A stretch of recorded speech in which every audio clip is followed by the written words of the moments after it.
Hello, everyone, and welcome to the Canadian Film Forecast for the week of October 19th. Wow, we're getting close to Halloween already.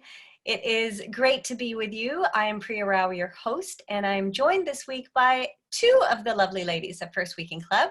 We've got both our West Coast correspondents, shall we say, team members, colleagues, Anita Adams and Catherine Brodsky. Welcome, guys, ladies. We are outnumbering you today, Priya. You are indeed. Analea is not joining us, so for the Canadian film updates, instead we're going to sneak over to you, Anita. Hopefully I can do it as well as Analea. We've got a lot of films that are currently in the theater right now and stuff coming out soon. I'm just going to give you the latest three that have recently released, and that's Body and Bones, Percy, and Splinters. All these three films are currently playing in theaters, but please check our website because there are a lot of other films that are also playing in cities across Canada, and you can check that out at firstweekendclub.ca. And do you want to talk about the Body and Bones? Should I turn it back to you real quickly to let everybody know about the update? Sure. We are postponing that Q&A, but we will have a new date soon, so stay tuned because it's going to be such a good conversation. It was a beautiful film, and I can't wait to talk to Melanie. So powerful. And in the meantime, Priya did do an interview with Joel Thomas Haynes that you can find that's currently on our website. It's so fantastic. He's such an inspiration, and that's part of our Real Inspiration podcast. Yeah. I've got a couple more titles that I want to put into your, plant the seed for you to think about, because there's some new titles that are coming down the pipe. And that includes Monkey Beach, which is opening on October the 23rd. Last Call, which is going to be released on VOD on October 27th. And then finally, Parallel Minds on October 30th. So check out those announcements that will be coming out from First Weekend Club. Sign up to get our newsletter if you are currently not receiving our newsletter. You can also follow us on Facebook, of course, Instagram, and Twitter. And we're constantly letting people know about these amazing films that are coming to theaters. So please stay tuned. Sign up, become a member, do all that jazz. All right. Was that as good as Analea? It was its own spin on things. I loved it. Thank you. Totally I can't wait till she comes back. Also want to just say that Body and Bones has been extended in Newfoundland at Mount Pearl's theaters there. So it's on the big screen until this Sunday. So you still have a chance to see it. And I recommend you do see it on the big screen because there are some beautiful cinematic moments, especially the underwater stuff that you would want to see on a big screen. And that's all I'll say about that. Awesome. So we will now move over to Catherine for updates on what's happening in the industry with the Brodsky Report. Thank you, Priya. Well, if you are a crazy filmmaker who wants to make a film in 8 days, this is just a friendly reminder that you can apply for Crazy 8 Film Festival until October 28th. You can get all the details on crazy8.film.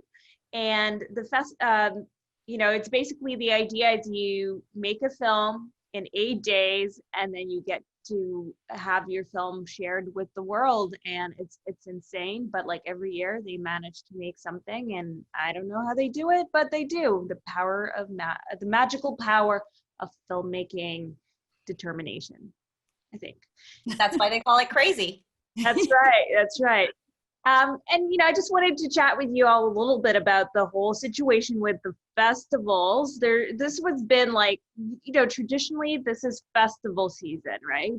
And of course things are looking so different, but most festivals have adopted sort of a model where it's a hybrid model that includes some in-theater screenings. There was even drive-through screenings for the Toronto Film Festival, and of course online streaming options. And I was just reading a little bit about how the state of things with that.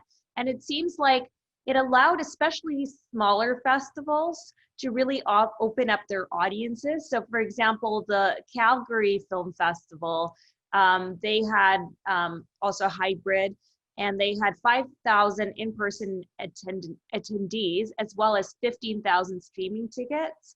And apparently 1 in 7 tickets was purchases from people outside the city. And it seems like, the numbers in total kind of match their pre-pandemic attendance.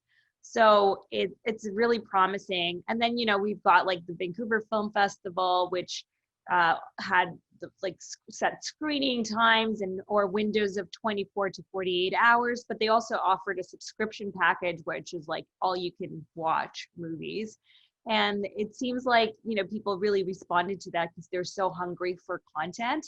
And it allowed a lot of festivals to reach beyond their traditional limits and not be sort of like, the Toronto Film Festival is an amazing festival with lots of stars and everything. And it tends to like really outshine a lot of smaller festivals. But in this case, everyone was kind of in a similar boat, and they were able to really promote the festivals through social media and so on. So it's been a really interesting like experiment in how things can look. And I'm really encouraged that, these festivals have actually done fairly well as far as I've been able to discover. Awesome. Yeah. So back to you, Priya. I think Anita wanted to make a comment there.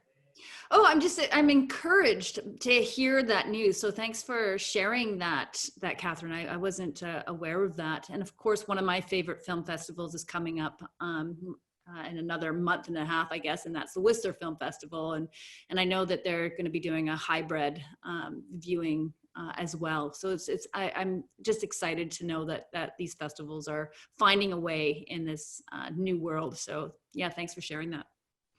Yeah, certainly creativity at its best, right? So as they say, necessity is the mother of invention. So I'm also really relieved to hear that the festivals are finding ways to make it work in this crazy 2020 that we're having. Crazy indeed. Yeah.